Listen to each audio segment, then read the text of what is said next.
Before introducing Kathy, I just want to say a little bit about YANA, because I know at any YANA event, there are always people that are here for the first time. And it's ironic because YANA started in this very room back in 2011. It was a snowy night in January 2011. About 70 people had answered a notice saying that they were interested in attending a meeting of Yale alumni that were in the nonprofit space. There was a blizzard that night, and instead of 70 people attending, about 7 attended. But those 7 ended up being the core team that we were able to build the organization from.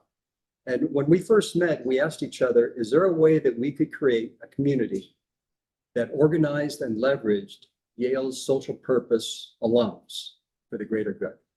And fast forward 13 years later, we now have upwards of 8,000 followers globally. We've got 8 to 10 chapters regionally. And it's really been one of the hallmark programs of the Yale Alumni Association. Our mission is to, very simply, we like to inspire and support lives of impact. And we do that by helping change makers. These are social impact leaders. We help them tell their stories better. We help them get access to funding, to best practices, to strategies, to board members, to staff members, really the things they need to do to scale their organizations and their impact. One of our favorite sayings is that when mission-driven people get together, great things happen. So we like to convene, we like to connect, and as they say, collaborate, so that together we're stronger. And remember, YANA means you are not alone. Okay, we know that social impact work, it can be challenging, it can often be frustrating, and it can be lonely. So we're creating this community, this safe harbor where people can come together and share and commiserate and celebrate together. So if you'd like to learn more about our work, our website is YaleNonprofitAlliance.org.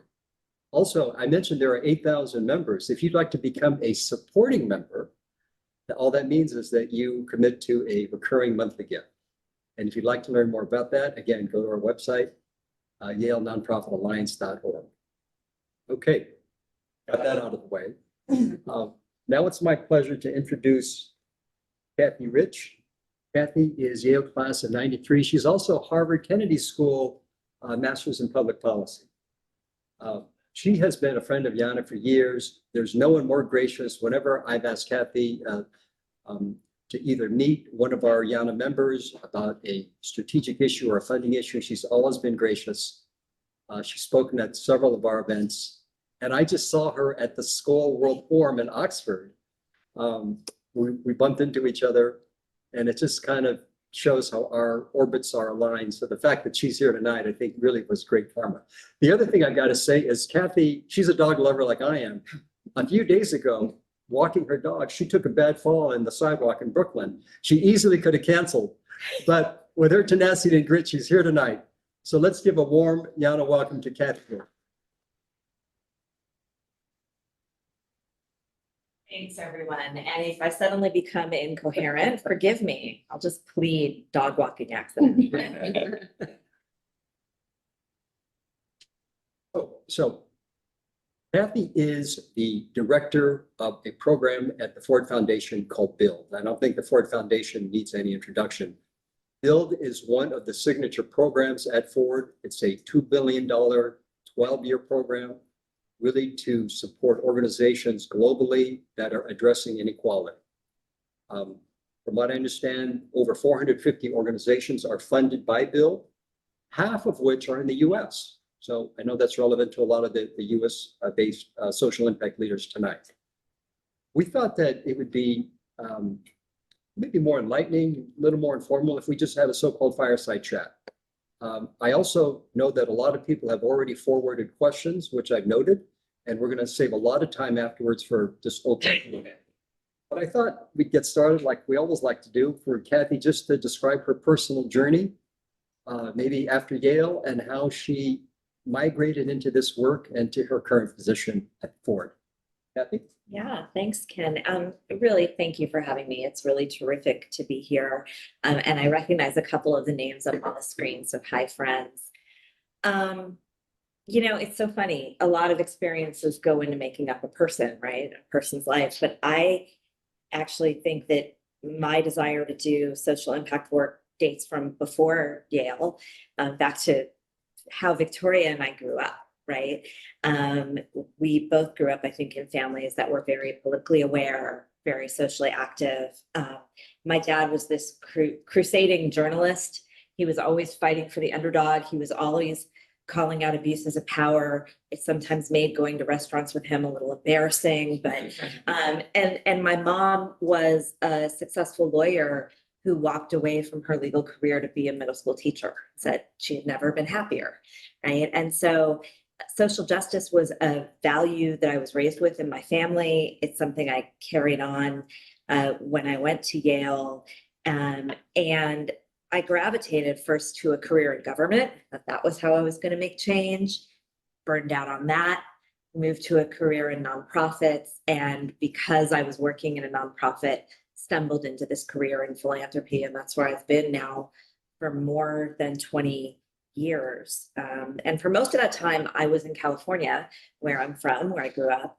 But 8 years ago, I got the job at the Ford Foundation to launch this program called Build. And it felt like the opportunity of a lifetime. I had been working in another philanthropy for many years at that point, and I really wanted to make grants that were large, that were multi-year, that were really flexible, that focused on strengthening institutions, and that really emphasized equitable partnership between the funder and the nonprofit. And nobody else was going to say, here's $2 billion, why don't you go do that? So I really felt like it was the dream job for me. So I moved. And, we talked a little bit about this before, but the Ford Foundation has a $16 billion endowment. I know that Darren Walker, the head of Ford, his commitment really is to spend as much of that as possible for the issues that we're facing now. What are some of the big issues that Build is addressing and that your organizations are solving? Yeah. So the Ford Foundation is really large. We talk about ourselves as the world's largest social justice philanthropy. We currently grant upwards of $600 million a year. And we do that around an overarching mission of trying to reduce inequality in all of its forms. So we have a number of different grant-making programs that we operate in the US and 10 regions around the world. There's a program in civic engagement in government, in gender, racial, and ethnic justice, in creativity and free expression, in natural resources and climate change, in technology and society, and in the future of workers. The great thing about Build is I get to work across all of those programs. We are a cross-cutting program at the foundation, and we work with core grantees of the foundation, grantees partners that we know we want to have a long-term relationship with, who we think really have the potential to make lasting change on one or another, sometimes all of those issues at once. And the reason that we launched Build was that we realized that organizations that are working on the front lines of social change, especially when you're dealing with intractable systems like political systems, the economy, systems of social discrimination and oppression, change doesn't happen in a year and a half, right? Actually, change happens in an arc that can take decades. And success is not measured in the minutes or the days, right? And it's also not linear. It is full of setbacks and challenges and pushbacks and 2 steps forward, 1 step back. And unfortunately, the way that social change work is funded does not allow for that, right? You simply cannot do it on short-term timeframes with restricted grants and deliverables and timetables. And so too often when nonprofits are finding ourselves dependent on that kind of funding, it keeps us tied to this kind of treadmill of short-term thinking, right? You're afraid because you constantly have to think about the next grant, constantly have to think about how you're documenting the impact today, right? You don't get to take risks. You don't get to learn from failure. You don't get to try the wild idea. You don't get to spend the kind of time and money that it takes to really invest in deep partnership with other organizations and leaders and networks and movements. So when we funders talk about systems change, the way in which too many of us fund is absolutely antithetical to getting that change. So Build is an attempt to do it differently, right? We work with these partners, give them 5-year grant commitments. The majority of that funding is unrestricted. Organizations do whatever they want with it. Part of that funding we set aside for what we call core support for institutional strengthening. So it is still very flexible, but it is intended for nonprofits to spend on themselves to strengthen themselves for the long term, strengthen their systems, their people, their finances, and their strategies.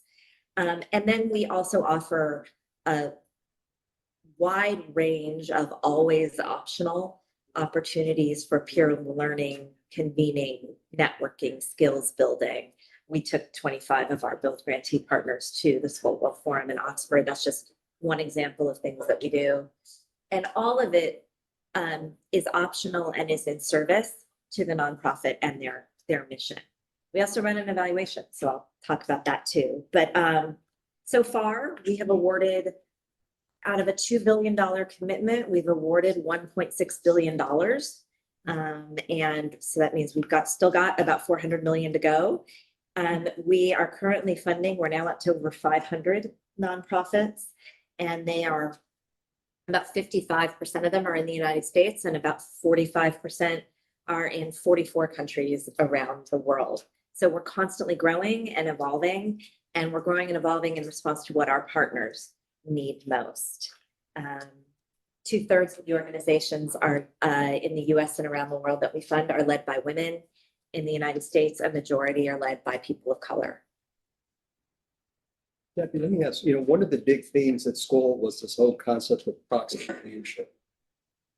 And my understanding of that is that the people that are facing the problem should be positioned to solve the problems, in a sense. Maybe some examples of your grantees that have really been. Yeah. Oh my gosh, there are so many of them. I will give a global example first, and then I'll give a US example. So the global example I would give is of an organization in Indonesia called AMEN. It is a network of indigenous organizations within Indonesia, so representing the indigenous people of Indonesia. They have more than 100,000 members across the Indonesian archipelago. Is that how you say that word?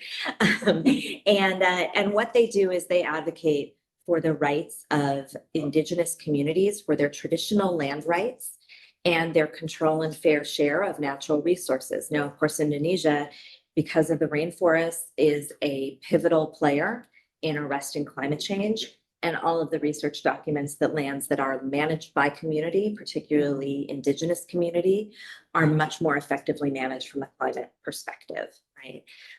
So Amen, when we started working with them, they were one of the original Build grantee partners. They had no unrestricted funding at all. They were only getting project grants. And so when they got the money from Ford, the first thing that they did was first they said, look, none of our money, because we've never had unrestricted funding, we've actually never been able to share or re-grant money to our chapter organizations in 40 different provinces in Indonesia. So that's the first thing we're going to do.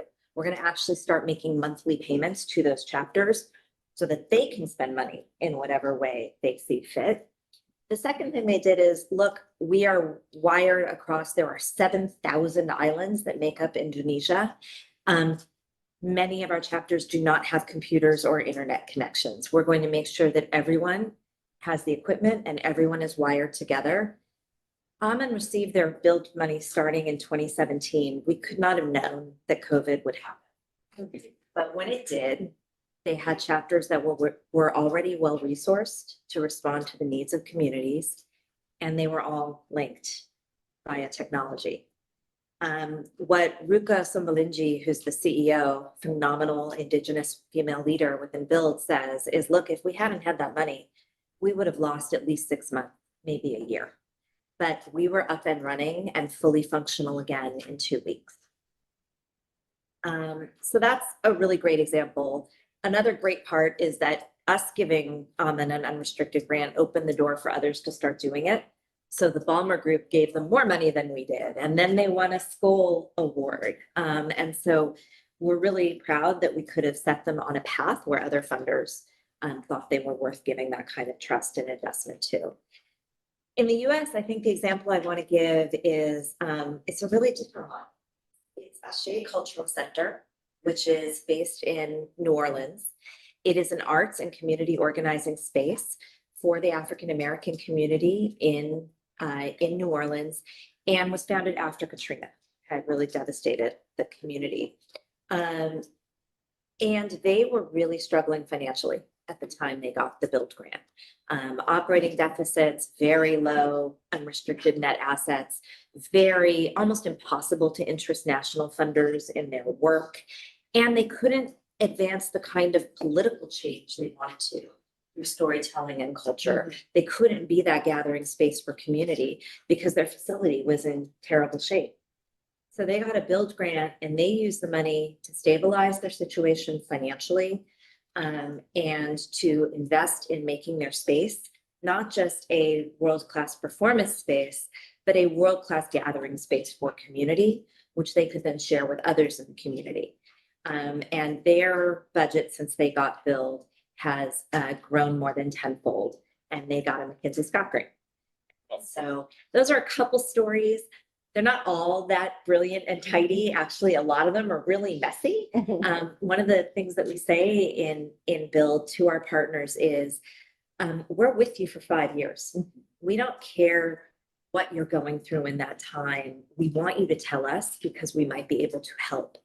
But as long as you are meeting the challenge boldly and transparently, and you're committed to meeting whatever that challenge is, we're going to stick with you. We've actually ended fewer than 10 build grants early in the 8 years since the program started. Really amazing. So, one of the things, and I'm sure a lot of people on this call know, one of the trends in philanthropy is so-called trust-based philanthropy, which Kathy alluded to, multi-year grants, unrestricted, less onerous applications. But from what I understand, Ford transitioned from about 70% project grants to maybe the opposite of that in trust-based. Was that internal dialogue? How did that get, what catalyzed that? And who were the major proponents of that to get that started? Yeah, that's such a good question. It actually was not as easy as you might think. It took a real internal culture shift. So Darren Walker and my boss, Hillary Pennington, the executive vice president at Ford, who's also a Yale alum, Yale and SOM, they had both worked in nonprofits. Hillary had actually founded one and run it for 22 years. And so they were really familiar with what Bridgespan calls the nonprofit starvation cycle. Probably a lot of you are familiar with it too, right? They found it extremely frustrating. So they find themselves in, late 2014, leading this multi-billion-dollar foundation. And it literally was a rainy Sunday afternoon. And they were sitting there thinking, how could we do this differently? And they came up with the idea that became Build. And then they rolled it out to staff, and staff kind of hated it, right? They said, how can we make sure the money is actually going to be spent well? How do we measure impact? What are we here for anyway? There was just a lot of drama. And at that point, that was where I came on board, because I actually had known Darren and Hillary. I'd worked with them in my previous job. And they said, listen, can you just make this okay? I was like, sure, bar's low. So at the same time that they announced Build, they announced a couple of other things. They said, look, whenever possible, we're going to try to make grants that are general or core support. And we're going to do Build, and it's going to be, at the time, it was 40% of our grant making on an annualized basis going out in these 5-year grants. And we're going to commit to a project. If we're going to do a project grant, it will be a minimum of a 20% indirect cost rate. We've since raised that to a minimum 25% indirect on all of our project grants. I'm a little distracted because I see one of the names on the screen is Lourdes Rivera, who was actually at Ford during this time. So when we get into Q&A, she can tell me I've got the story all wrong. But so we did those three things. And there were some people who were super excited to start making build grants. There were others who were reluctant. But because it was a mandate from Darren and the board, people had to do it.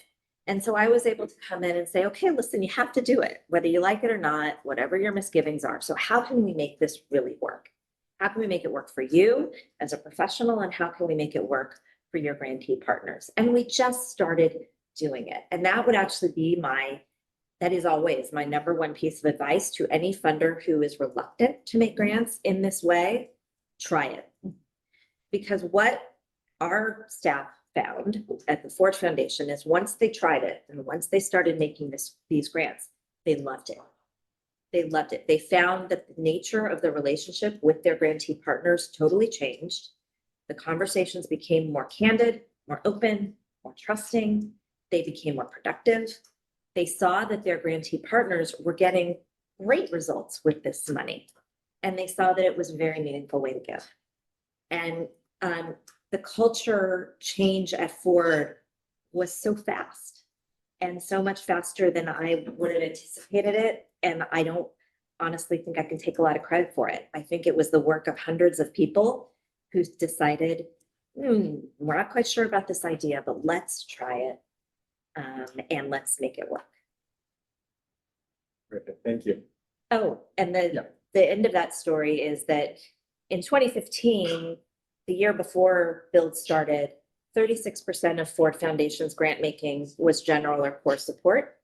Last year, that number was 81% general or core support.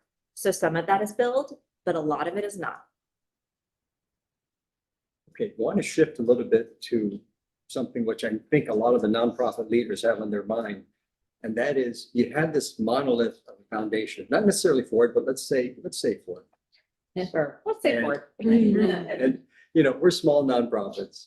Obviously, we'd love to have access to that funding. Maybe some ABCs on how to approach a foundation, starting with the basic one of, you can't cold call, you need a warm introduction.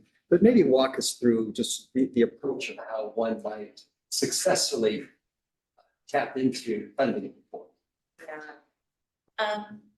Look, it's hard and it's opaque. And it's probably harder and more opaque than it needs to be, right?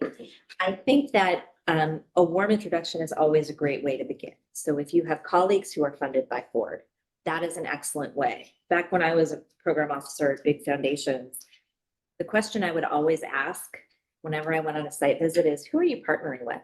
Who do you think is doing really great work? So that was how I found ideas, right? And so making sure that you are plugging into friends, colleagues, partners who have those relationships and want to be generous with them is, I think, really important. I think there are some other things too. I think that at Ford, because we are a social justice foundation, we are looking for things that are a little different than other foundations might be looking for. The most important thing we are looking for is, do prospective grantee partners have a power analysis and a systems change analysis that is similar to or aligned with ours? Like, do they have a real thoughtful analysis of what are the economic, political, cultural systems that shape people's lives? How do those systems need to change? And what are some ways we might go about changing it? That's the first thing we look for. The second thing we look for is, do they center the voices and experiences of those who are most affected by the problems at hand, right? So that notion of proximity is really important to us. The third thing is, are they good at what they do? Actually, the most important things are is what is their thinking about what they do, but then are they good at it, right? How does their approach to systems change generate some real results over the long term? How do they think about it? We actually don't come in. This is one of the things I love about Ford. We don't come in with our own metrics of success that we're going to judge a nonprofit by. We ask a nonprofit to say, how do you measure success? What does success look like for you? And then how do you measure it over time? But we do want people to have an answer to that question. And then finally, I think that the the fourth thing that we look for is, are organizations well-led and well-managed, or is there a commitment to get there, right? Because let's face it, I don't know about you, I did not go into social change work thinking, I want to start an organization. Like, that's what I want. No, I wanted to like change the world. I wanted universal childcare and all kinds of things. And we don't go into it thinking we want to start a strong organization. Most of us fall into it. And so that's fine. That's great. And in fact, if you're going to go for proximity and lived experience, that's what you want. But then people have to, if they're going to be in it for the long run, they do have to start thinking about things like boards and finances and succession plans and professional development and all of those things. That's what we look for. Really interesting. Okay, I know that a lot of people on the call and tuning in are contemplating careers in philanthropy. Some are already there, but some are considering how to enter it. Any tips on that? I mean, obviously the philanthropic landscape has changed much in the last 2 decades in it. What do you see as some of the strategies that people that have successfully entered it recently have taken?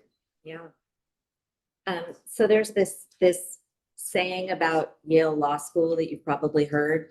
Nobody gets into Yale Law School, but there are, of course, exceptions. And I feel like, for a long time, philanthropy was like that, right? It was very much based on who you knew, and and partly that was because there wasn't really a career trajectory.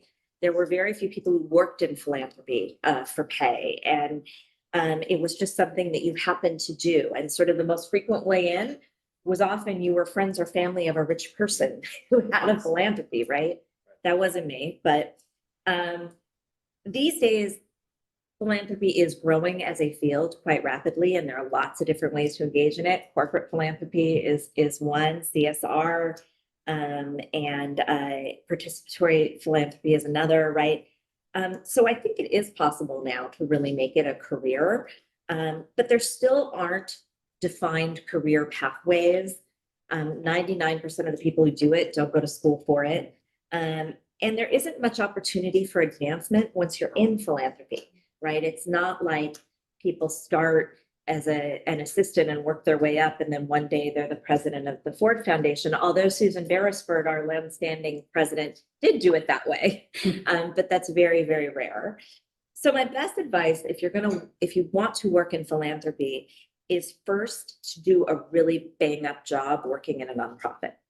I think the most common way into foundations is still to work for a grantee partner and to do a really great job of it. That is how I got my first job in philanthropy. I was a policy director of a nonprofit, and I went to work for one of our funders. Most philanthropies still hire for content expertise. I personally feel like we should be hiring more generalists, but most philanthropies are still going to want the content expert in the field that they are funding. So knowing a lot about an issue or about how change happens within a system really does help. But so does the very real hands-on management and leadership experience that being in a nonprofit provides. I mean, I can tell you that Alice would be much better running a foundation than many of the people running foundations today, because you know what it is like to have to run a nonprofit and go raise that money. And I honestly feel like working in a nonprofit should be a prerequisite for anyone coming in to work at a foundation. If you're not working in a nonprofit, maybe you are a sector switcher from government or academia or the private sector. I think the best way in is to serve on a nonprofit board or 2 or 8, not all at once. I can only do one board at a time, because if I want to do it really well, I can't do it for more than one at a time and also work. But I think that really understanding how nonprofits work and how they go about making change in the world is the best training for a career in philanthropy. Okay, one last question for me, then I'd like to open it up. I know a lot of people have something. I always like to ask to an alum that's been out a few years, graduation is coming up. So what would Kathy tell herself, go back to 1993 as you're about to graduate? Any advice you'd give to yourself? Oh my gosh, I would tell myself to chill out. I wish I spent my 20s and into my 30s on this very narrow career achievement path, like totally convinced that if I stepped off that path in any way, I would not be happy or successful, or I'd disappoint my parents who had invested so much in me, or whatever it was. I wish that I had given myself more grace, given myself more freedom, taken some more risks, allowed myself to go travel and live abroad and fail at some things. And that would have been okay. I really wish that I could go back and do college over again, because I think I would do it so much differently as a 40-year-old or 50-year-old. I'm now 52. I would be so much better at it now. So I think that would be my advice to graduates. It's kind of hokey advice. I bet we all would give that. Okay, I know a lot of people. Any, we'll start in the room, then we'll go to our Zoom callers. Any questions bubbling up from people here? Yeah, Alice, please. I'm super interested in the part of the grants that you make, that you reserve for infrastructure building, capacity building. And what I'm curious, what is sort of the number 1, 2, and 3 thing that people identify as they need? And is it different domestically and internationally? And sort of how what are you observing about what organizations self-identify as the core thing to strengthen themselves as enterprises? Yeah. It's interesting because it does not actually vary as much as you would think from the US to the global south. Regardless of where you are in the world, the number 1 issue is talent. And the closely linked number 2 issue is organizational culture. And that is something that we really saw from the beginning of Build, but it especially became quite dramatic during the pandemic, especially in the US, but also around the world. The third, I would say, is where it starts to get a little bit different. I always thought that fundraising, revenue diversification would be higher. It actually ends up being like number 4 or 5, but financial stability is something that is a high priority. And a lot of our grantee partners in the US and in the global south have used a portion of the Build grant to bolster a financial reserve or create one for the first time in the organization's existence. And then the 4th priority, which used to be much higher in the global south than the US, but unfortunately now is a huge priority in the US as well, is safety and security, both physical and digital. And again, it's I think a mark of our times. We have had in the global south a number of organizations that we work with that have lost people, particularly journalist organizations and environmental defenders, human rights defenders.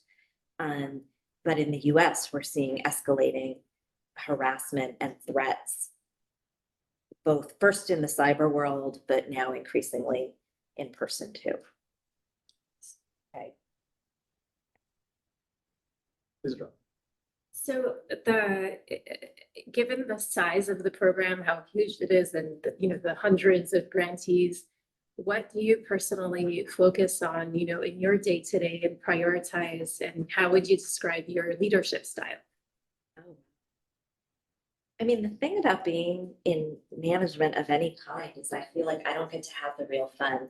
I get to empower other people to have a lot of fun, right?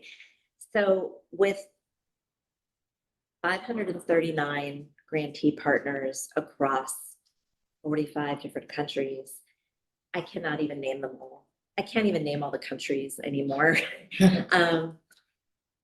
So where I spend my time is, first of all, I spend my time on strategy and consistency for the program. I want all of those organizations, no matter what situation they're in and what kind of work they're doing, to have some core experience that is of value out of this program that everyone gets. So I spend a lot of my time trying to make sure we hit that level of basic quality and consistency in the Build grants and in the relationship. That means a lot of slow change management. We're constantly hiring people at Ford because we have term limits and program director and officer roles. So you're constantly training people, onboarding people, mentoring people. So a big part of my job is that internal culture change as well. And then where the fun comes in, it comes in two ways. One is I manage a fantastic team. There are 10 people on the build team. So every grantee partner of the build program has a partner they work with has a program officer we call the responsible program officer in one of our grant making programs. So Lourdes was a program officer in our gender, racial, and ethnic justice program. They also have a build program officer who's there just to support them on the institutional strengthening piece with whatever they need. And so managing those folks and helping them troubleshoot problems, network to other sources of support, et cetera. And then the last part of my job is I spend a lot of time evangelizing. I spend a lot of time going around and talking to other funders. I do that with big groups, I do keynotes, and I do podcasts, but I also do a lot of really intensive one-on-one. So I'm working right now with a multi-billion-dollar spin down foundation that wants to make grants like Build. I said, fantastic, I will spend as much time with you as you want. And we do check-ins every 2 weeks, right? So that's the part of my job that actually brings me the most joy, because it's the place where I actually take the most days. Yeah, that's how I spend my time. I spend my time approving grants. That's an incredibly gratifying thing to be able to do, right? I got to approve a build grant yesterday to a phenomenal reproductive justice organization. And it just felt so good. And people zooming in, I invite you to just put do your hand raise, and I'll make sure to call on you. Yes. How do you keep yourself connected to the ground and to the work, especially given everything you just shared around, being very committed and having these conversations and keynotes, but being able to really feel the impact of the reproductive organization that you just funded? Or how do you keep yourself grounded?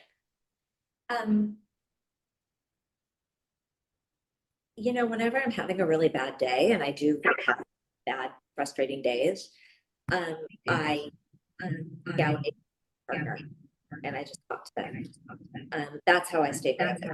Like, it is the most, the Build grantee partner community are the most amazing set of leaders, and they are smart, they're thoughtful.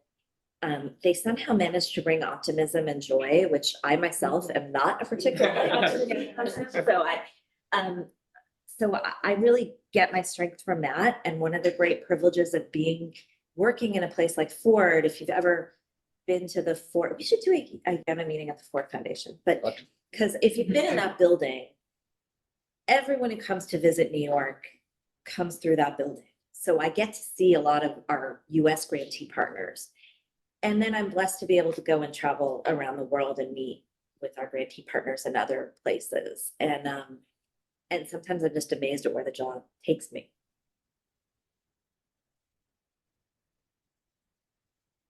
One of my questions is around how do you respond to a larger cultural political environment that oftentimes right now feels like it's attacking DEI? And how do you get your partners to not withdraw or not put their full effort into the work, when even if there's not being attacked directly, they do feel like the overall culture is sort of antagonizing them? That's one of the best parts about working at the Ford Foundation. Our partners are all in. These are organizations and leaders who are at the vanguard of equity and inclusion efforts, not just in the US, but around the world, whatever that looks like: racial, gender, ability, class, caste. And they do not give up, and they are playing the long game. And so it definitely feels like we are in a very frightening and perilous time on many different fronts. I mean, my single greatest concerns, I go back and forth. Is the single greatest existential threat climate change, or is the single greatest existential threat rising authoritarianism? Okay, those two feed off each other really, really effectively. And so working at Ford, we have the luxury of being able to not back down. And by funding our partners flexibly and over a long period of time, we enable them not to back down. So one of the first grantee partners that I worked with was an organization that in South Africa that does social and economic rights. Primarily, they take big corporations to court, right? And just after they got the Build grant, another one of their funders was upset at about their suing one of the corporations and withdrew all of their funding. And it was their second largest funder. And they said, if we had not had your money, we would have had to lay people off. We might have had to close our doors. We had less than 3 months in reserve. But because you were with us and didn't back away, we were able to keep doing what we were doing. And I honestly feel like, you hear a lot in philanthropy, like we work in philanthropy, about, philanthropy wanting to be the driver of social change. Like, we should get over ourselves. The drivers of social change are our partners who are actually having the vision and the bravery to go and do the work when there are no resources, when there are people banging on their doors and sometimes targeting them personally. What we can do as funders, the best thing we can do is make sure that our resources get to those organizations. At the end of the day, that's our superpower. We have a few other superpowers too, but that's the main one. That's how we drive social change. Kathy, there's a question got emailed in, and that is I'm going to paraphrase, in a trust-based world, especially when your grantees are, across the globe, are there breakdowns in trust, or can there be breakdowns in trust? And if yes, how are those addressed? Yeah, sure. I mean, trust takes a long time to build. It takes about 10 seconds to destroy. So one of the things that, again, Ford has the blessing of is we have 10 regional offices around the world. They're one of our superpowers, right? Because you really are able to get to those 44 countries and get to know the people and the change makers. And we draw everyone who works in those offices with one exception. We have 200 staff working in regions, and they are all from those regions and based in those regions, living in those regions. So that kind of proximity is really important. Most foundations can't do that or don't want to do that. So what I always say is, where can you be proximate? Where can you lean into the trust? And that's who you should be funding and where you should be funding. Don't try to get ahead of your skis and fund things you know nothing about, and expect that, not just expect whether you can trust your partners, how can they trust you, right? Trust is a real two-way street. So in those very rare cases where something has come up, I had one in my email box yesterday where there were allegations around, misappropriation of funds, and we stuck with that grantee. It has not been easy. We have worked with them over many years. We have worked with their board. We have worked with our legal counsel. We have worked with their other funders who were concerned and wanting to pull out, to make sure that the really important questions around governance and financial management were answered and addressed. But then once they were answered and addressed, the funding would continue, right? And there have been some cases where it just breaks down and you can't repair it and we have to end early and walk away. That's a very, very few. What I love about these long-term relationships is it enables you to have very difficult conversations and still show up the next day and keep doing the work.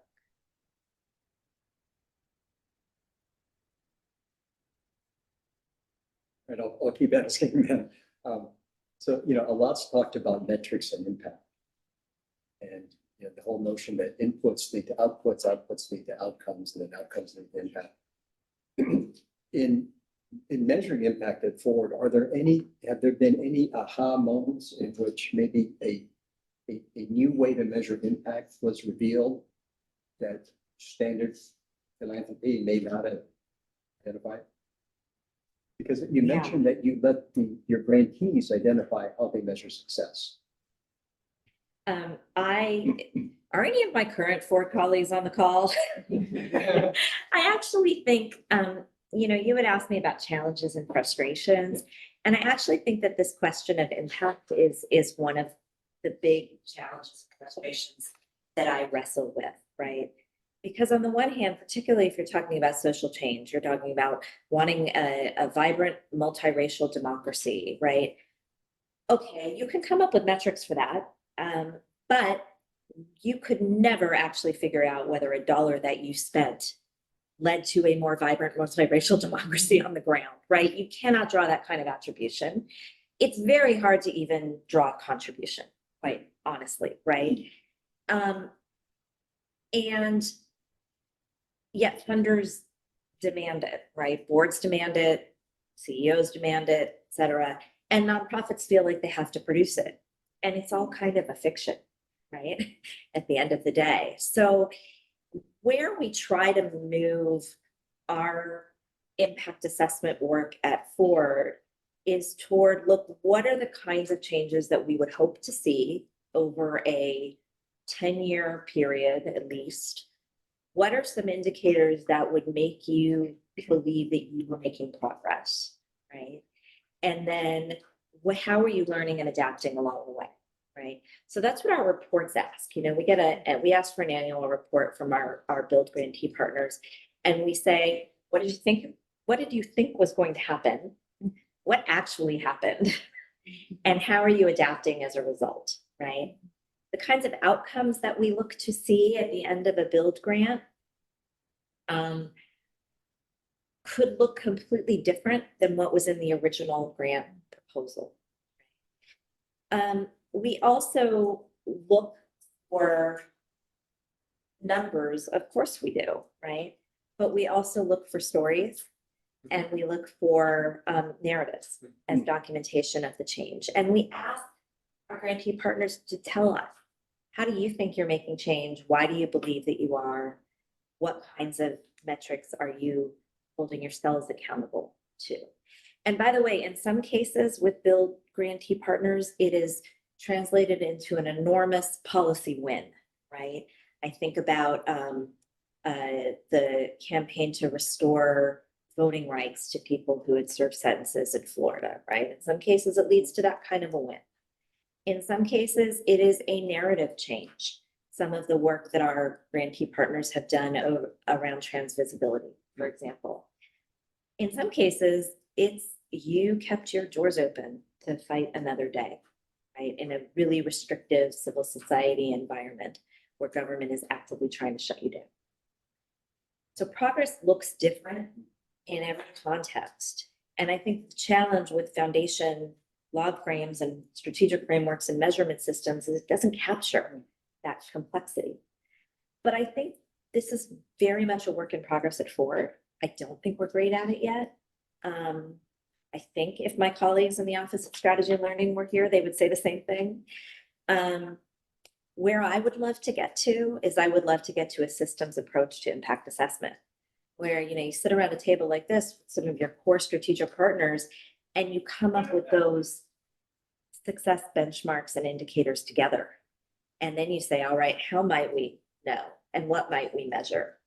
And it's more of a collective endeavor for the system that you want to change. But we are so far from that in the social sector generally. Okay, Chip Levengood, we'd love to hear from you. Chip. Yeah, thanks very much. I just would come back to, you said something about be great having a warm welcome waving to you, but if you could just talk a little bit about access, because if you don't have somebody introducing you, how do you wish to be approached, or don't you wish to be approached with an organization that may benefit greatly from the Build program, but doesn't know how to reach you? I mean, how does that access question get your response, please? Yeah. Thank you. Build is only available to current grantees of the Ford Foundation because it is a long-term grant and a long-term relationship. So what I say to people when they knock on my door, or usually it's my email or my LinkedIn, is I say, look, first, you have to be a grantee of one of our programs.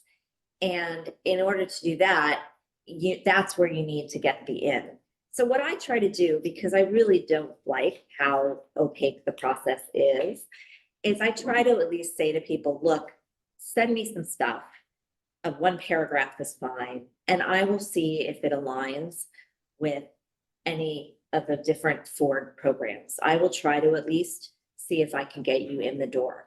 I will say I actually don't succeed all that often. at getting people in the door, right? Because Ford, like every other funder, has their own approach and their own priorities and their own, $600 million sounds like a lot of money. And when you're trying to reduce inequality in all of its forms all over the world, it goes pretty quick, right? But I at least try to do that for people because I know I've been on the other side of the table. And I know how demoralizing it is and how opaque foundations can be. So that's what I try to do. I think there are some interesting platforms that are starting to emerge, some interesting efforts in the nonprofit sector in the US and in the global South to try to reduce these transaction costs, to try to create platforms where nonprofits can upload a set of materials and funders can go and see them. Right? I think the jury is out on whether funders would actually use such platforms, but I think they're really important to at least try. Okay, maybe one last question, oh, Kathy, please. Thank you for being here and sharing your story and information with us. I was wondering, what are some of the most important operational changes that you're seeing within not-for-profits that are receiving this kind of funding? How they're thinking about their organizations and their internal structures and processes, because they have the flexibility and the freedom to really look out into the future strategically. So the first and most overwhelming thing that grantee organizations tell us when they get this money is, oh my God, I had room to breathe. I could actually think, I could plan out past next month. It gave me headspace that I just had not experienced before. So I think that is the first most valuable. People actually stop and think, oh my gosh, how are we going to use this money, right? And they can be creative in how they use it, right? We're not asking them to prove anything to us. So that's the first way that they use it. I think the second way is the overwhelming investments come in people. So investing in backbone functions within the organization that maybe have never existed before. The number of Build grantee partners who used part of the money to hire their first ever CFO or their first ever development director or human resources director was huge, right? But also doing things like compensation studies, a very important practice, inequity, for example. I know there's one organization we work with in Mexico that had never done a comp study. They were one of the most prestigious nonprofits and influential nonprofits in Mexico. They had a staff of 40 people.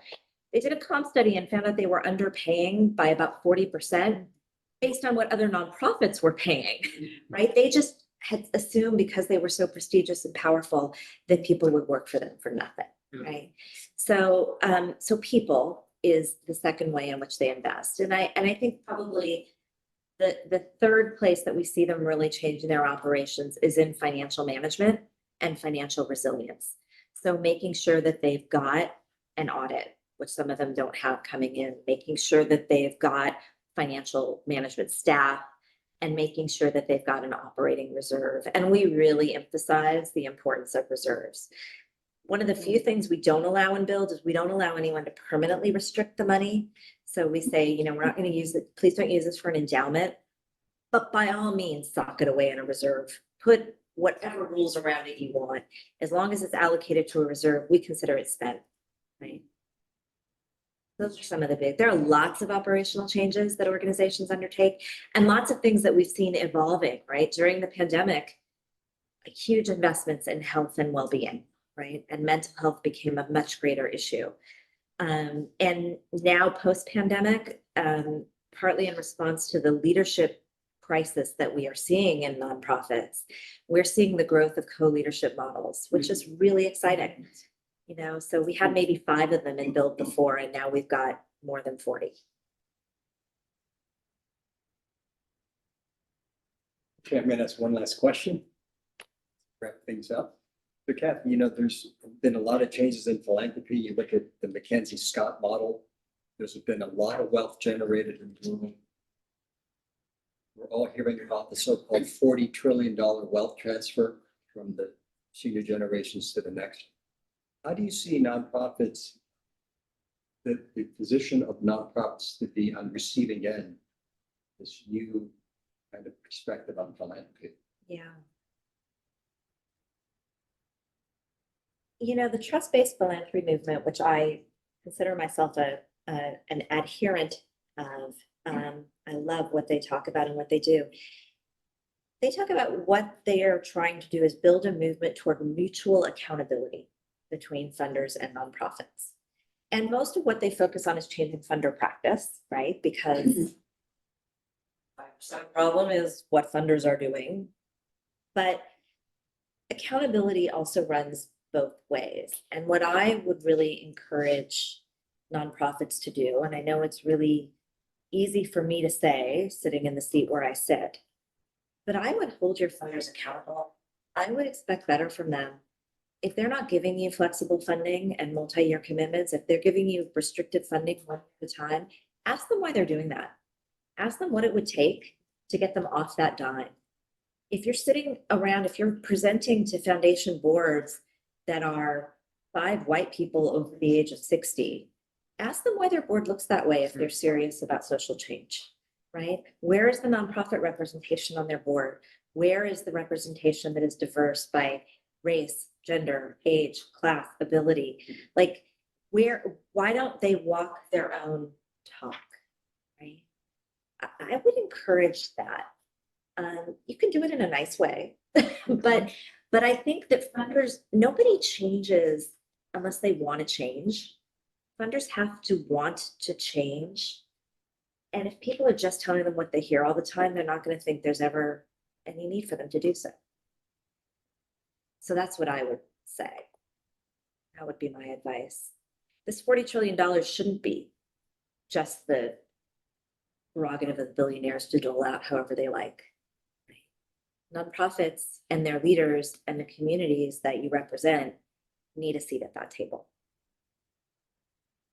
Terrific. Okay, very inspiring, very enlightening. Let's give a big hand.